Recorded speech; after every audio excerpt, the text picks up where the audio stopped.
அஸ்ஸலாமு அலைக்கும். Hi friends, 5 month old பேபியோட நைட் ரொட்டீன் பார்க்கலாமா? ஹிரா வந்துட்டு ஒரு குட்டி நேப் போயிட்டு நல்லா பால் குடிச்சிட்டு மேக்ஸிமம் 1½ ஹவர்ஸ் 2 ஹவர்ஸ் நல்லா அவங்கள விளையாட விட்டுருவேன். அப்போ தான் நல்லா டயர்ட் ஆகிட்டு நைட் நல்லா தூங்குவாங்க.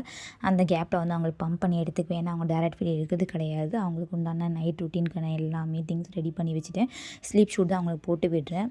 எல்லாமே வந்து கேட்டிருந்தீங்க, அவங்களுக்கு ஸ்கின் கேர் பற்றி ஷேர் பண்ணுங்கன்னு. மதர் ஃப்ளாஷோட மாய்ஸ்சரைசர் தான் யூஸ் பண்ணுறேன். இந்த ஸ்லீப் ஷூட் வந்து இந்த டைமில் எனக்கு ரொம்ப கம்ஃபர்டபுளாக இருக்குது. அது வின்டர் டைமில் ரொம்ப கம்ஃபர்டபுளாக தூங்குறாங்க. மாய்ஸ்சரைசர் அப்ளை பண்ணி விட்டுட்டு மேக்ஸிமம் வந்து 3 டைம்ஸ் அப்ளை பண்ணுவேன். மார்னிங் அந்த ஆஃப்டர்நூன் அண்ட் நைட் 3 டைமே யூஸ் பண்ணுவேன். அவங்களுக்கு அப்ளை பண்ணி விட்டுட்டு அவங்களுக்கு வந்து பம்ப் பண்ணி வச்சிருந்த பால் வந்து கொடுக்கறதுக்கு வந்து ரெடி பண்ணிவிட்டேன். அவங்களுமே வந்துட்டு நல்லா பால் குடிச்சிட்டு பயங்கர டயர்ட் ஆகிட்டாங்க. நல்லா ஒரு தூக்கத்துக்கே அவங்க போயிட்டாங்க. தூங்கினதுமே வந்துட்டு அவங்களுக்கு வந்து எங்கள் கூட பெட்லேயே தான் போடுறேன். அவங்களுக்கு நான் பெட் வச்சுருக்கேன். அதில் போட்டு விட்டுட்டு இந்த நெட்டு வந்து அவங்களுக்கு போட்டுருவேன். நல்லா சூப்பர் கம்ஃபர்டபுளாக அவங்க வந்து தூங்கிடுவாங்க. தூங்கினதுமே வந்துட்டு நான் அவங்க அடுத்த சைக்கிள் தேவையான பால் வந்து பம்ப் பண்ண ஸ்டார்ட் பண்ணிடுவேன். இப்படி தான் அவங்க ரொட்டீன் போகும்.